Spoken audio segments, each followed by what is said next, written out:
I am Tina Mayer. I'm your worship associate this morning.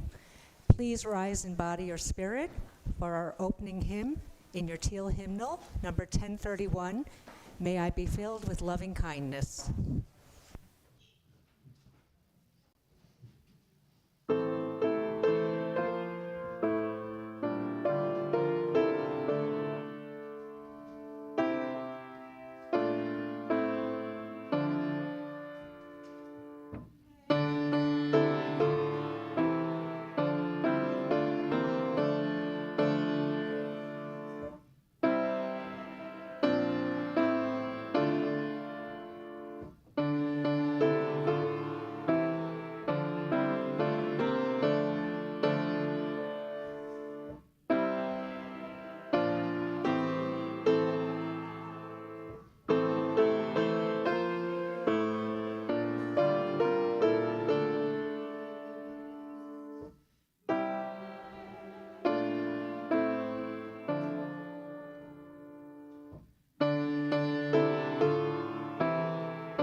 The UUCHV will be preparing meals for the Emergency Shelter Partnership on Friday and Saturday, January 30th and 31st. Team leaders will organize small groups to meet at the congregation to prepare a hot dinner, a bagged lunch, and breakfast, and deliver them to a hosting church in Ossining. There are also opportunities to help from your home or contribute individually. Covered by our Share the Plate program. Please sign up during coffee hour or contact Terry Lucan. Thank you in advance for your time and generosity. Finally, I'd like to invite Tom Glickman up to make a very important announcement about an upcoming event.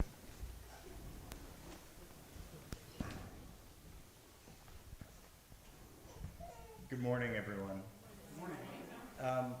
Just to let you know, our super duper, one final reminder, our super duper family game night is next Saturday starting at 5:30. It is not, in case you were worried, it is not too late to sign up to bring your favorite super chowder for the festive cook-off.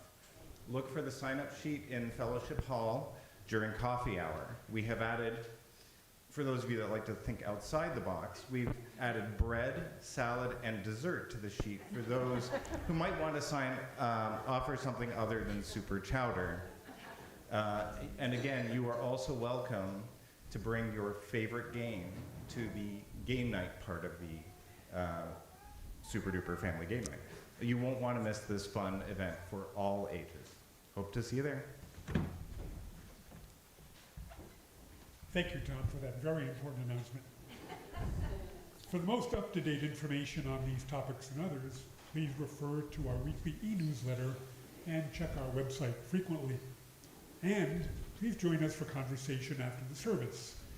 If you are present in the sanctuary, please join us for coffee hour, coffee and conversation in Fellowship Hall. If you're watching the live stream, the link for our Zoom coffee hour can be found in the Saturday reminder in your email. If you're just recently joining us and would like to receive our weekly e-news, please either fill out the yellow card in the pews or email us at uucroton@gmail.com with your name, and we will make sure that you're added to our e-news list.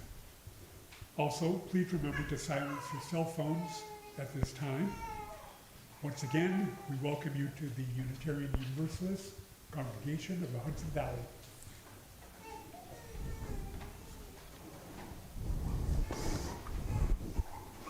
I'd like to invite any children and youth who are with us to join me in ringing our bell to proclaim our values to the world.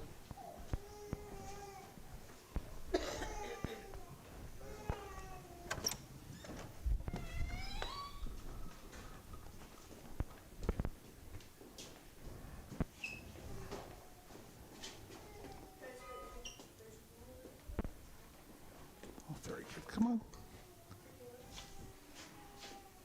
Here you go. Gonna help? One.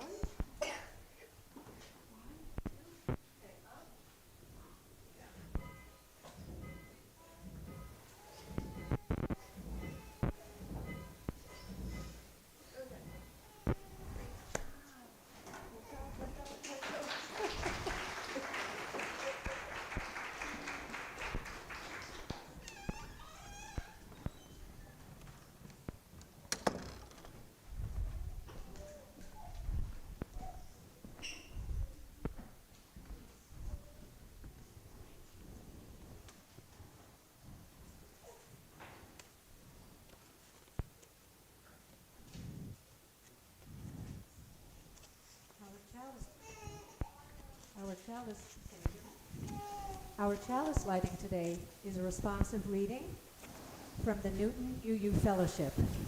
I will read the regular, you'll read the italics. We gather as one community with many beliefs, following many paths, all with unknown destinations.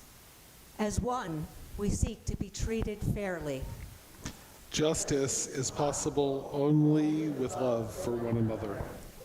The heart in your chest pulses with life, as does mine. Equity in our humanity is the design of nature.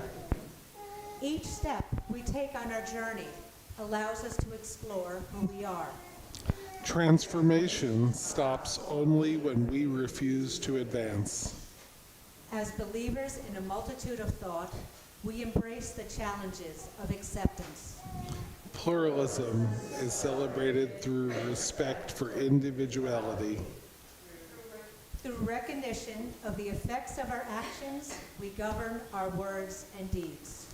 Interdependence allows strength in numbers with caution toward selfishness.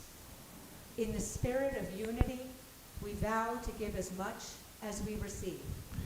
Generosity is measured in thought, attention, gift, and assistance. Every soul who seeks our community will be given the opportunity to become the masterpiece that nature intended. With this vow, we open our hearts to the love of one another in this place.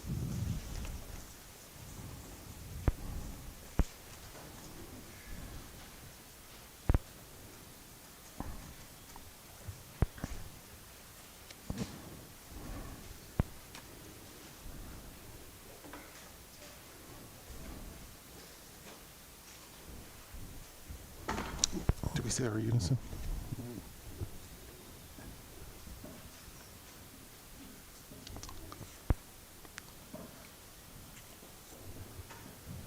Now please join me in reading our unison affirmation. The words are in your order of service.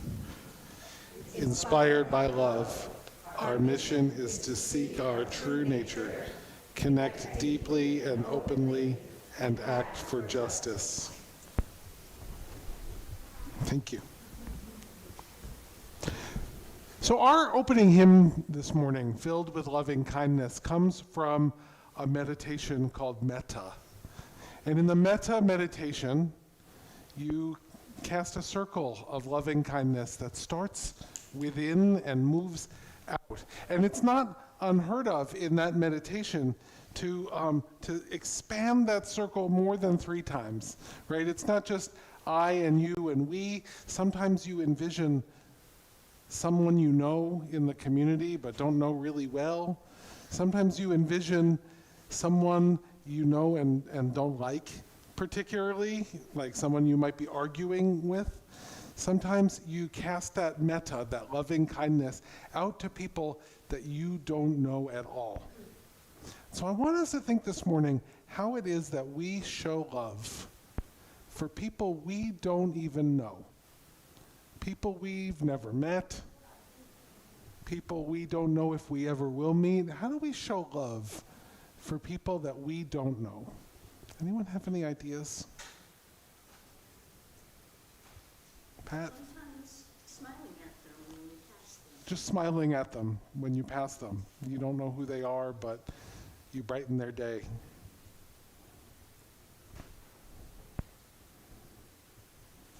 Just if you're on the line, maybe speaking with the person in front of you about something, just saying hello and seeing if they're responding. So just being courteous and speaking to people who you don't know, who you encounter in the world. Holding a door open for someone. Thank you.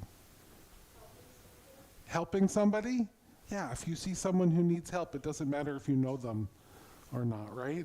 Really good. Thank you. Expressing gratitude for somebody doing their job. Expressing gratitude for someone doing their job.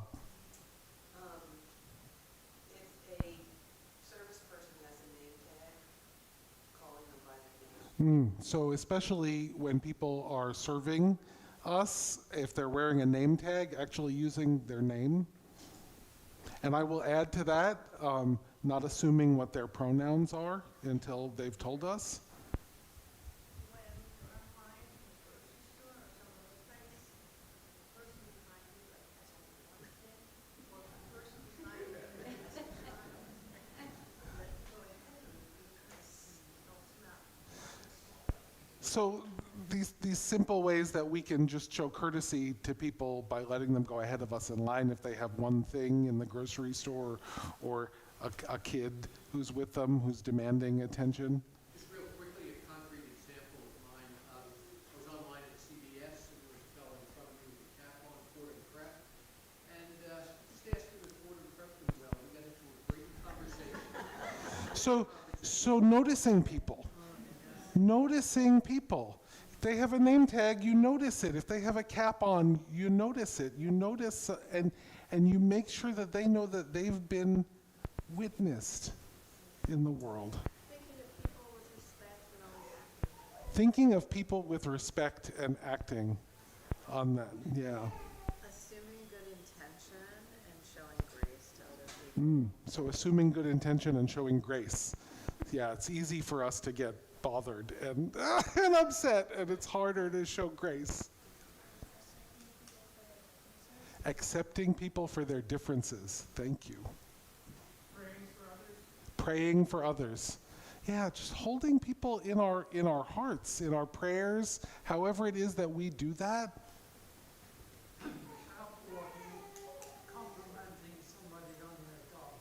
Complimenting someone on their dog when you're out walking.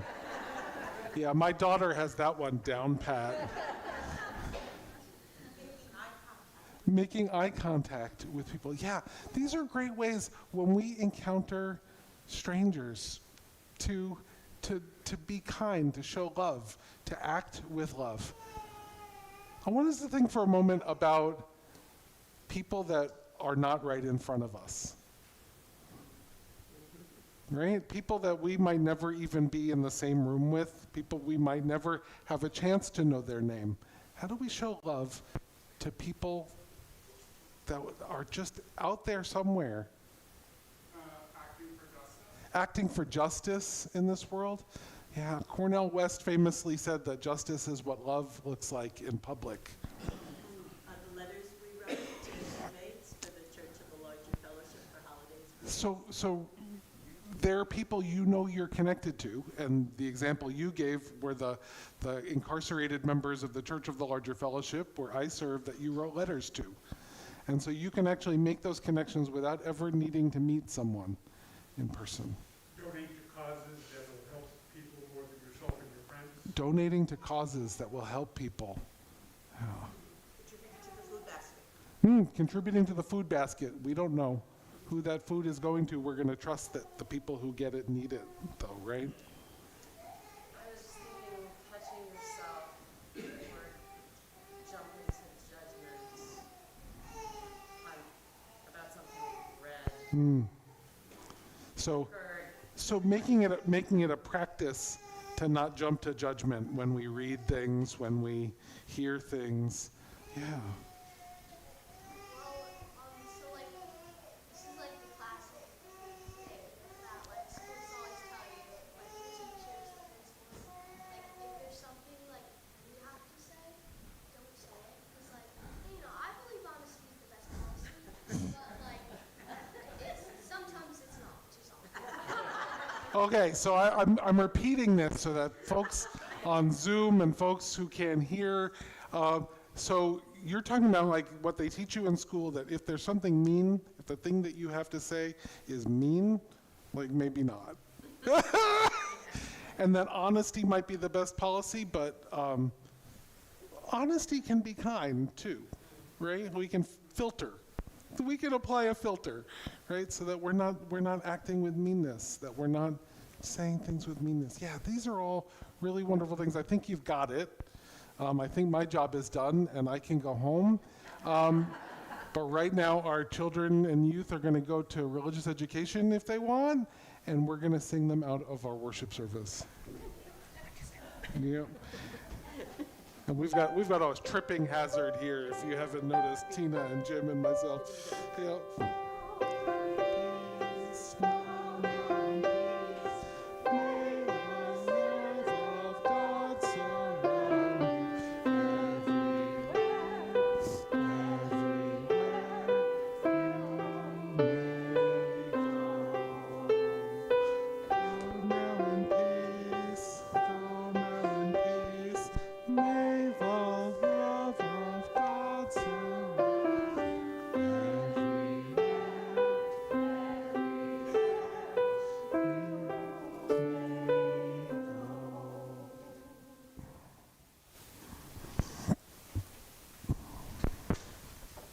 We come together in community to share with one another, to support one another, and to celebrate with one another.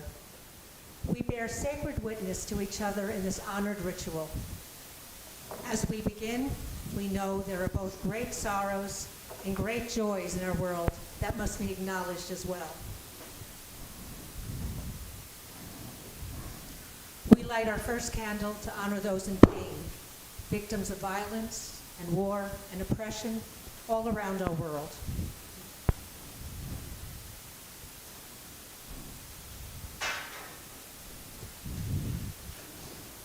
We light a second candle because we understand that amidst all of that pain, there is also celebration and joy in our world. We honor that joy and sorrow are woven together.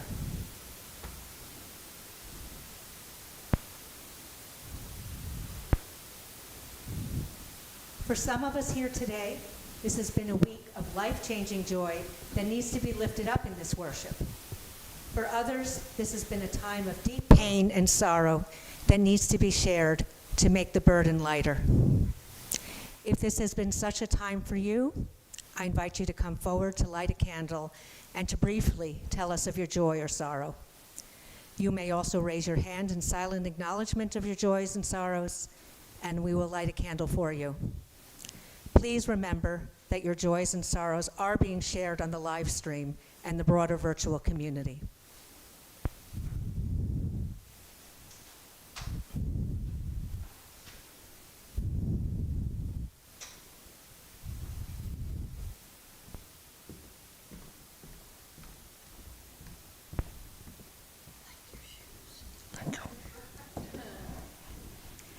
Good morning, I'm Pat Krugman. First, I'd like to light a candle of sorrow and anger. The amount of lying that we are forced to endure is astounding to me. On a lighter note, a candle of joy. My daughter is now 34. She turned 34 yesterday, and I love her dearly.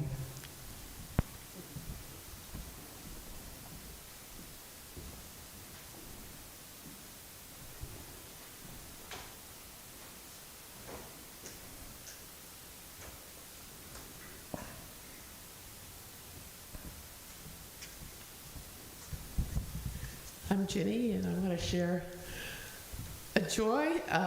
Yesterday, we hosted an event here that dealt with understanding the immigration crisis that we're experiencing in this country. And we had a speaker from Co-Hope Indivisible. We had a big turnout. We were expecting over 90 people. Maybe because of the rain, it was fewer numbers. But I want to thank everyone who helped make yesterday such a big success. We had about 4 people helping with parking, from Mike Kemper to Bob and Bernie to Jim Russell, Leah Nelson. Gil was our AV expert in putting on the show. And of course, there was me. But I just want to say that during coffee hour, after the service, I'll be at a table with some printed handouts, one of which is really critical, which is, if you can pick it up, which is to make 5 phone calls this weekend, including tomorrow, to your New York State Assembly or Senator Ann Hochul and Heastie and Andrea Stewart Cousins to begin to pass some New York State laws that would help protect our immigrant community. There's a big push all over New York State right now to do this, so I'm hoping you'll help participate. Thank you.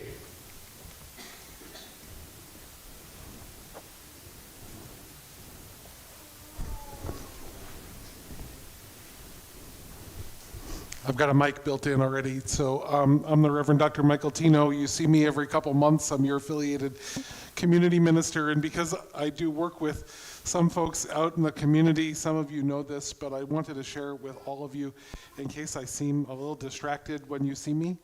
My husband was not feeling well this summer and pursued what was wrong, and it turns out he has lymphoma. And is being treated, and doctors are Optimistic, but round 2 of chemo is tomorrow, and it's going to be a rough about 6 months for him especially, but for our little family.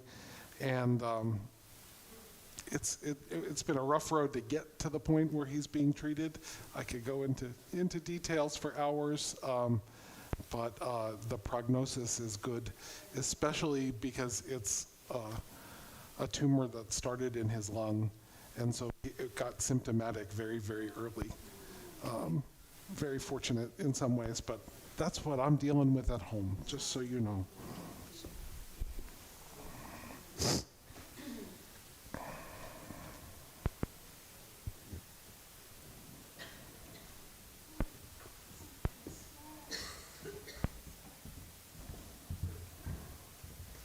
Good morning, my name is Anne Marie, and I guess this isn't anything really special, but for me it is, and it's very exciting. My son is going to have his 36th birthday, and he sort of lucked out. All of his friends, they're all neurodivergent, and his friends are going to come out every year. They get a get-together party, and he's had a lot of difficult times through his life, and he is doing quite well, and I'm very happy for that.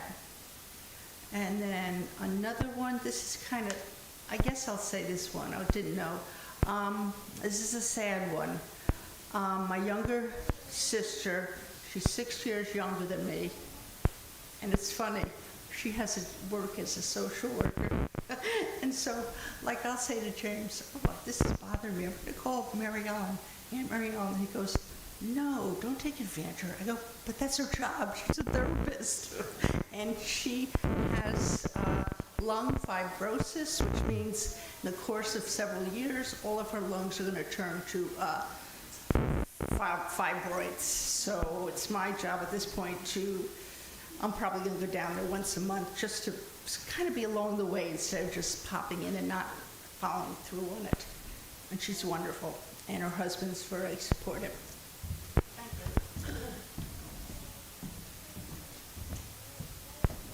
Hi, good morning. I'm April.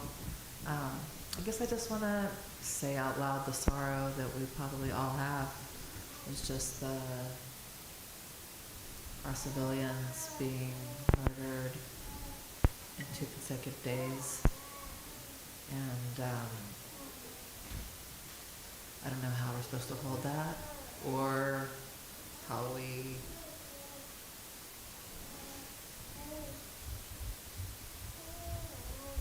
course correct. So I just wanted to say that out loud, and that I'm so thankful for you guys.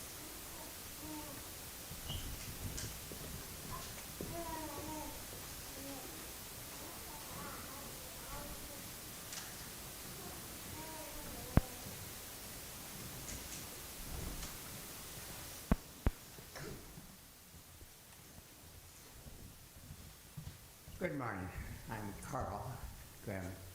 I wanted to talk about my boat partner, Stan, who is a real river rat. And he took it upon himself to go kayaking last week in the Croton River and decided the weather was so good at flood tide to go underneath the railroad bridge. The railroad bridge has about that much clearance with the, when it's flood, and he hit his head, got knocked overboard in the cold water, managed to, he did lose, the kayak went sailing off down the river, and he had a cell phone which worked, called 911. The police came, the fire department, and the EMS, and they couldn't get their boat started to get underneath to get him, who was perched on a rock, half submerged. Anyway, they finally decided to use paddles instead of an engine, and that worked pretty good. And he went to Westchester Hospital, and Rick had his full recovery. He was here yesterday for Jenny's big hoo-ha. So anyway, it's the story of Stan.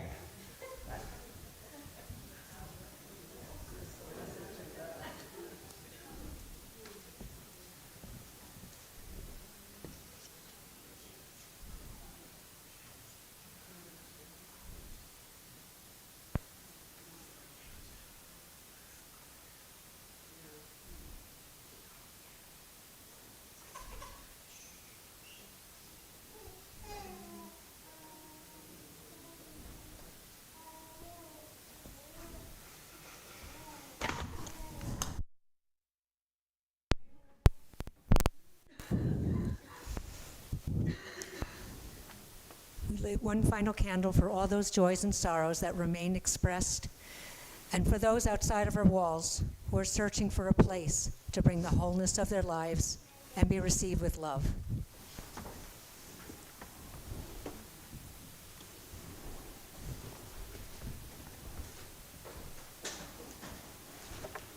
As we take these joys and these sorrows and the joys and the sorrows of our world into our hearts, I invite you to join me in a spirit of prayer or meditation.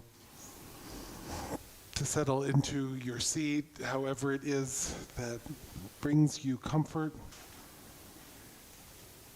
And to center yourself on your breath, however it is that helps you feel connected with something larger than yourself.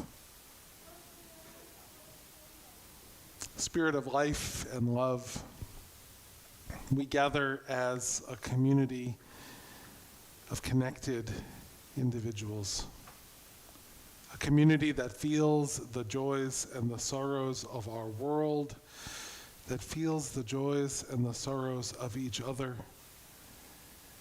and through that feeling knows that we are connected to something beyond ourselves. May we be lifted up by those joys. May we find love in times of sorrow. And may we together find ways to bring that love into this hurting, bruised, and battered world. This world that more than ever needs love again and again, to be shouted from every street corner and rooftop. And in doing that, may we find that we are also held by that love, that our sorrows and struggles are no less than the sorrows and struggles of our world. And may we find gratitude being held by that love. In your many holy names we pray. Amen. Please join me in a minute of silence, which will be followed by a musical meditation.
Our reading today is titled Hymn for Every Version of You This New Year by Nikita Gill. Be more present for the universes inside you. Make more pilgrimages to the interiors of your own heart. Clear away the smoke, the wreckage that tries to convince you that you do not deserve joy. Tell your friends you love them more often. Tell good people they are needed. Include yourself in that list. When love comes knocking, do not doubt it. Instead, open the door with warmth and let it in. When grief claws at your window, don't ignore it. Instead, hold it close and let it stay as long as it needs. Do not let the lamp of hope dim in the chaos that descends. May peace know you by name. May you be greeted by birdsong often. May hope curl up like a well-loved old dog at the end of your bed every night. And when the ruins of your past call your name, remember the monument of courage you built in their place.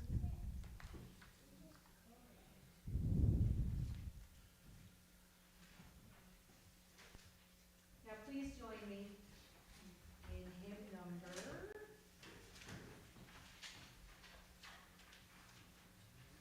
1029 in your teal hymnal. Love knocks and waits for us to hear.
Love came knocking in my email inbox this December. It came knocking in the form of a letter from Iowa. In the Newton Correctional Facility, about 40 miles east of Des Moines, there is a group of some 28 men who have found Unitarian Universalism through the prison ministry of the Church of the Larger Fellowship, the congregation I am blessed to serve. They meet weekly for worship and are in regular contact both with the CLF and with our siblings in the Iowa City congregation in Coralville, who have pledged their support. This fall, Bridget Laughlin, a religious educator and candidate for the Unitarian Universalist ministry, got permission to work directly with them. And so she now has permission to visit once a month to lead them in worship. This group has faced many challenges in coming together as a Unitarian Universalist group. One of their leaders was transferred to a different facility after requesting that their group be formally recognized by the prison. It works like that sometimes, the retribution in prison systems. Some of them have been threatened with solitary confinement for continuing to meet weekly and worship. The prison chaplain doesn't really seem to understand Unitarian Universalism at all. And still they persist. They have named themselves the Newton Unitarian Universalist Fellowship, claiming the title of congregation for their group and deciding that the name of their congregation should not reflect the fact that they are in a carceral facility. And we have been corresponding, mostly through Bridget, because CLF is helping them claim their rights to religious expression amidst the horrors of the carceral system. Rights that are supposed to be guaranteed to them by both our Constitution and federal laws. And so it came to pass that Christopher King, their secretary, wrote to Bridget and our siblings in Coralville this December to give them an update, which he asked them to share with me. And later, he relayed his permission to share his words with the Church of the Larger Fellowship and the wider Unitarian Universalist world. And so I shared these words with his explicit permission. Chris writes, as you might expect, justice, equity, transformation, pluralism, interdependence, and generosity can be hard to find in this environment. What might surprise you, though, is the abundance of those qualities and the desire to embrace them that can be found here as well. In his letter, he talked about how Unitarian Universalism had changed him and the other members of his group. He was clear that they are working hard every day to embrace Unitarian Universalist values in all of the ways that they live. He described their approach to theological pluralism, which is more open-hearted and inclusive than in many of our congregations. And he shared the words of welcome that the group has written together, the words that they recite with each other as a responsive reading at the beginning of each of their weekly worship services. These words served as our opening reading today. You have now recited them as well. And so I want to revisit them for a moment, now that you have a little background on where they came from. We intentionally just put the Newton UU Fellowship in our reading. Justice is possible only with love from one another, right? These incarcerated men, subjected to daily dehumanization at the hands of the state.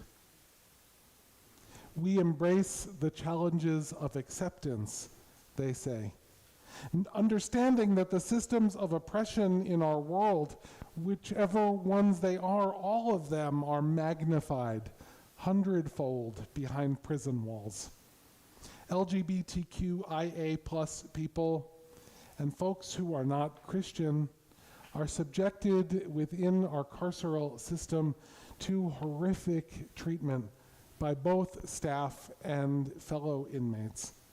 And yet in the Unitarian Universalist group, they are openly embracing and every week declaring their embrace and practice of acceptance of people, whatever their theology, whatever their gender identity, whatever their sexual orientation, whatever their racial background, whatever they are being incarcerated for, this group practices a radical form of acceptance every week, knowing that bringing together a group with all of those various identities just makes them targets in our system. And finally, the line that broke me open when I read it. Every week they recite this.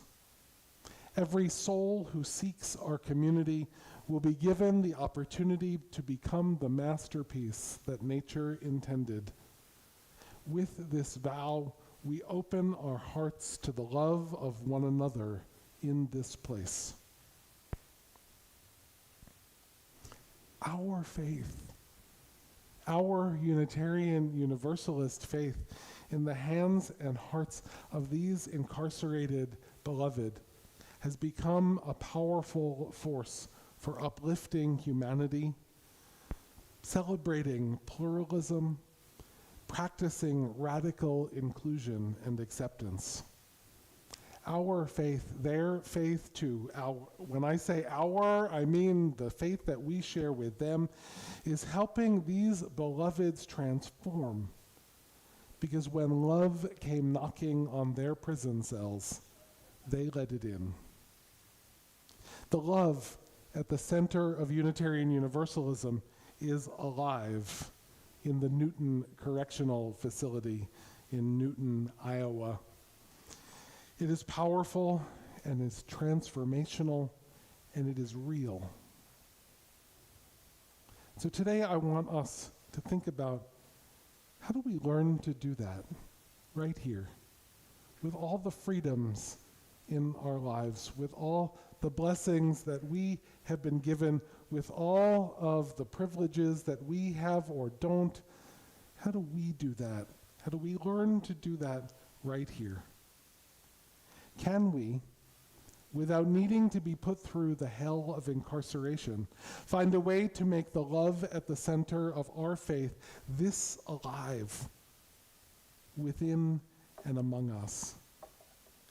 Can we simply figure out a way to let love in each and every time it comes knocking on our doors, the actual and the metaphorical doors?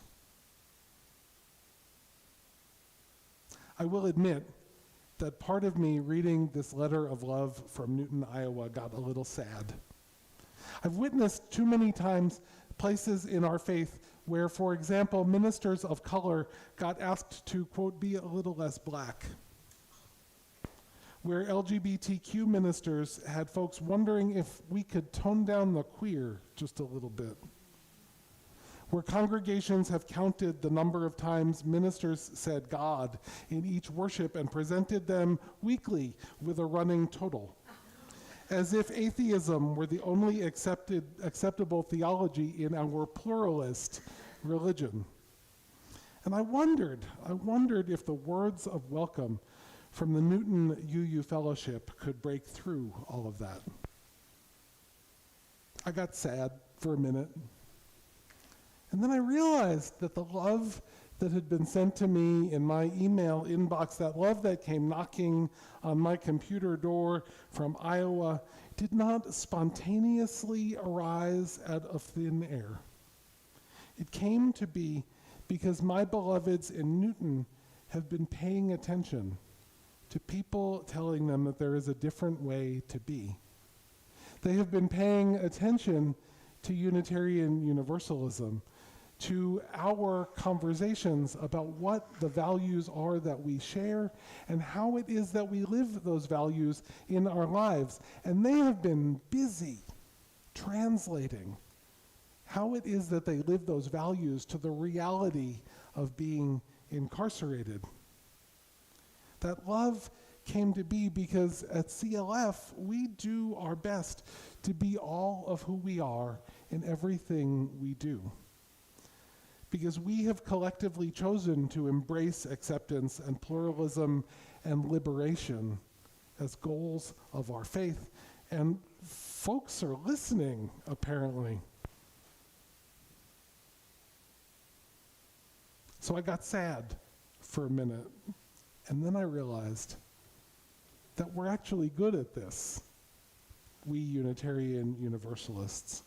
We're especially good at this in times when hell is being made real before our eyes.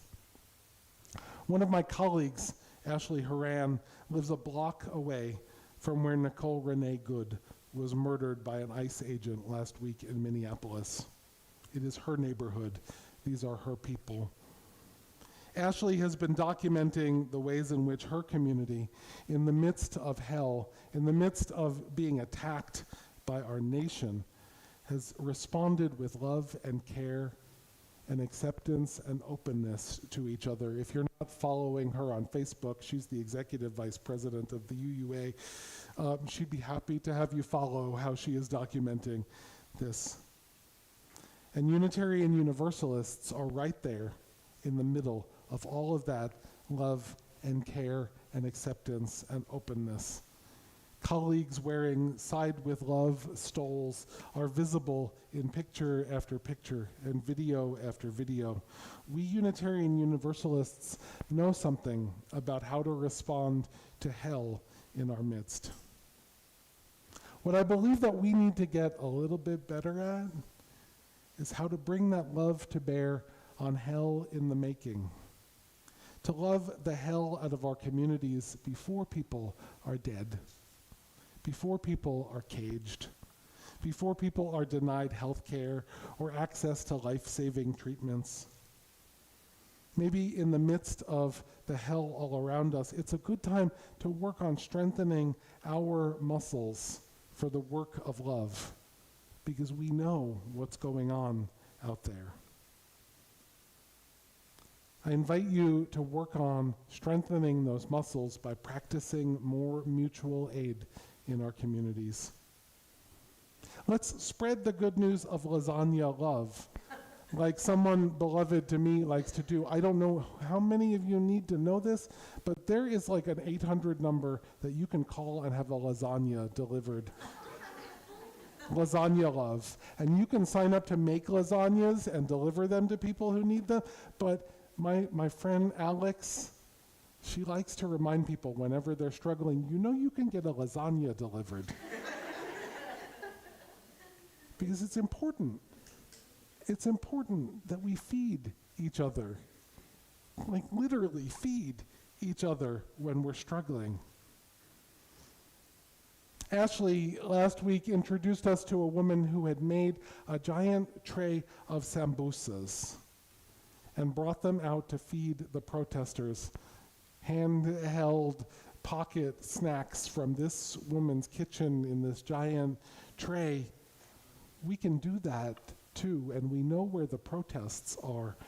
We can make a tray of sambusas or quesadillas or hot dish, or buy a bag of bagels, or microwave some Hot Pockets, for crying out loud. Like, we do not need to be chefs. But let's make sure the folks in our communities know that we care. Let's strengthen those muscles by practicing that care. So, beloveds, when love comes knocking, even if it comes from an unexpected place, I beg you to let it in. To let that love challenge you. To let it transform you. To let it inspire you to do better, to be better, without guilt or shame, but with hope and with gratitude that we are connected to people who are building something together, and we can build that thing together. May it be so.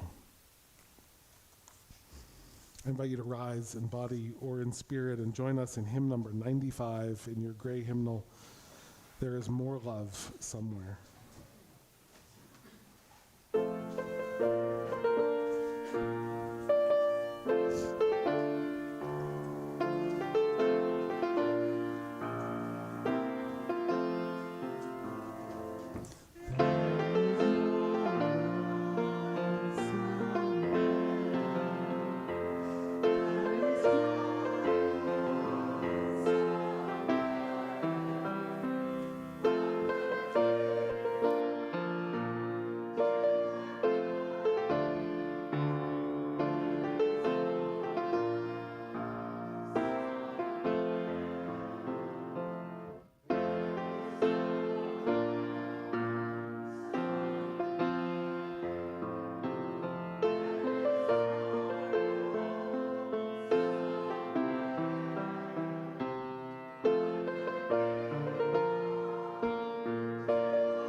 Each week, we make an offering from the bounty we're blessed to enjoy.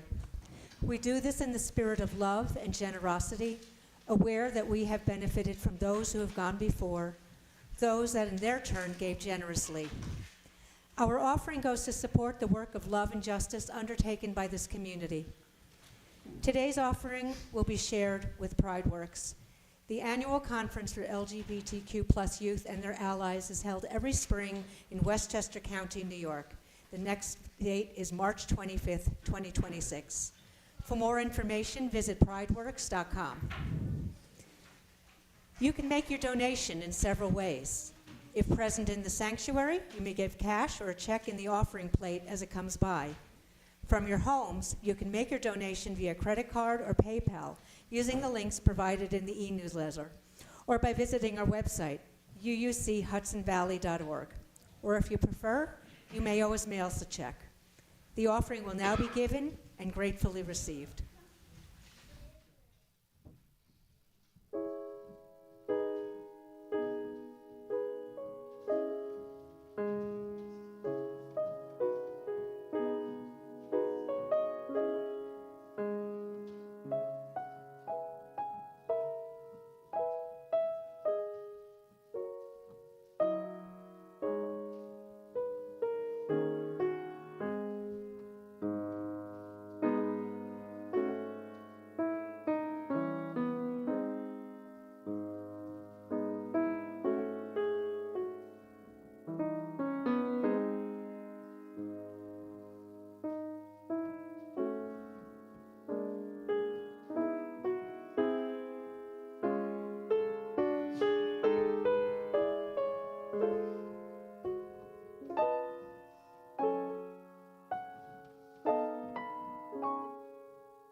Please join me in the dedication of the offering.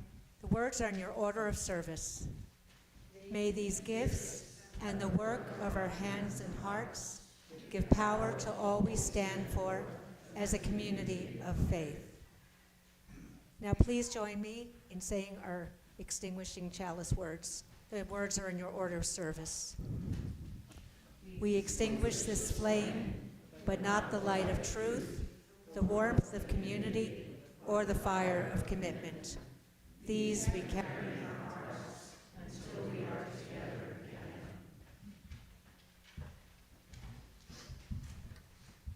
Our words of benediction today.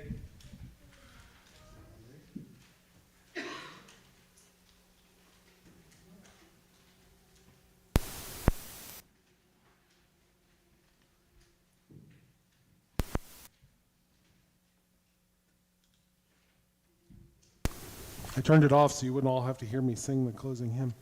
Our words of benediction today come from Victoria Safford. She writes, "You are beloved of God. It is so easy to forget this. Our calling on this earth is to remember and remind each other with every move we take, every action, every breath.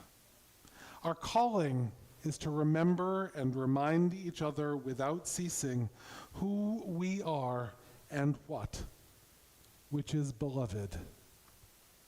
Go in peace."